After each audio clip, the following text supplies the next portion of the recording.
کہا جاتا ہے کہ قیامت سے پہلے ایک وقت ایسا آئے گا جب پوری دنیا میں ہر جگہ کفر کا تسلط ہوگا اور تمام زمین فتنہ و فساد سے بھر جائے گی اور لوگ عیش و عشرت میں گم ہو جائیں گے۔ یہ وہ زمانہ ہوگا جب لوگوں کی عمریں گھٹ جائیں گی، لوگ ایک دوسرے سے گتھم گتھا ہو جائیں گے اور ایک دوسرے کے قتل و خون کے پیاسے ہوں گے۔ اس وقت پوری دنیا پر عیسائیوں کا غلبہ ہوگا، ساری زمین کفرستان ہو جائے گی، صرف مکہ و مدینہ میں مسلمان ہوں گے اور وہیں پر اسلام ہوگا۔ لہٰذا اس وقت تمام اللہ کے ولی اپنے علاقوں کو چھوڑ کر مکہ شریف اور مدینہ شریف پہنچ جائیں گے۔ یاد رہے رمضان کا مہینہ ہوگا، ابدال طواف خانہ کعبہ میں مصروف ہوں گے، حضرت امام مہدی بھی وہاں ہوں گے اور اس وقت آپ کی عمر 40 ایئرز ہوگی، 40 سال آپ کی عمر ہو چکی ہوگی۔ اولیاء انہیں پہچانیں گے، پھر تمام لوگ ان کے ہاتھ پر بیعت کریں گے اور وہاں سے یہ سب کو اپنے ساتھ لے کر ملک کے شام کی طرف چلے جائیں گے۔ امام مہدی کے آنے کا ذکر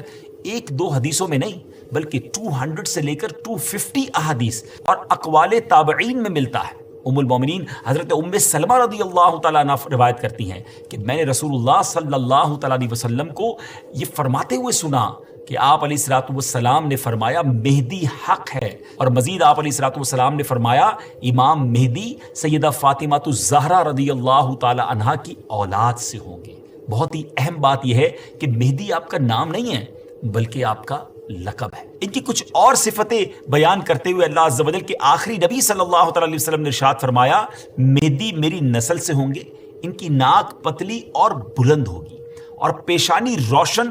اور نورانی ہوگی اور ان کا رنگ جو ہے وہ عربیوں جیسا ہوگا، ان کے دائیں رخسار پر تل ہوگا اور آپ کی سیرت حضور علیہ الصلوۃ والسلام جیسی ہوگی۔ امام مہدی کے ظاہر ہونے سے پہلے دریائے فرات پہاڑ کی طرف سے پھٹ پڑے گا اور اس میں سے موجود سونا ظاہر ہونے لگے گا۔ ان کے آنے سے پہلے رمضان شریف کی پہلی تاریخ کو چاند گہن ہوگا اور اسی دن سیم ڈے دوپہر کے وقت سورج گہن ہوگا، اور ایسا گہن پہلے کبھی نہ ہوا ہوگا۔ اور 3 یا 7 راتیں مشرق یعنی ایسٹ کی طرف سے ایک بڑی آگ ظاہر ہوگی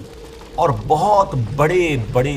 زلزلے ارتھ کویک بھی آئیں گے۔ امام مہدی کے آنے سے پہلے قسطنطنیہ شہر، جی ہاں جس کو آج ہم استنبول کہتے ہیں، ایک بار پھر غیر مسلموں کے ہاتھ میں چلا جائے گا۔ تو جب مکہ پاک میں تمام لوگ امام مہدی کے ہاتھ پر بیعت کر لیں گے تو پھر وہ وقت آئے گا کہ ایک بار پھر قسطنطنیہ، ایک بار پھر استنبول جو ہے مسلمانوں کو مل جائے گا۔ اور ابھی یہ معاملہ چل ہی رہا ہوگا کہ اتنے میں شور مچ جائے گا، آواز آئے گی کہ دجال آ گیا، دجال آ گیا۔ اور پھر امام مہدی یہ سن کر سب لوگوں کو لے کر ملک کے شام چلے جائیں گے، لیکن جب وہ وہاں پہنچیں گے تو پتہ چلے گا کہ یہ آواز شیطان کی تھی اور اس نے جھوٹ بولا تھا۔ لیکن امام مہدی کے شام پہنچنے کے بعد واقعی پھر دجال نکل آئے گا اور پھر امام مہدی اپنے لشکر کو لے کر وہیں محصور ہو جائیں گے اور اتنے میں دجال پوری دنیا گھوم لے گا۔ رسول اللہ صلی اللہ علیہ وسلم نے فرمایا کہ دین کے کمزور ہو جانے کی حالت میں دجال نکلے گا، اور دجال سے متعلق تفصیلات بیان کرنے کے بعد آپ علیہ الصلوۃ والسلام نے فرمایا اس کے بعد عیسیٰ بن مریم علیہ الصلوۃ والسلام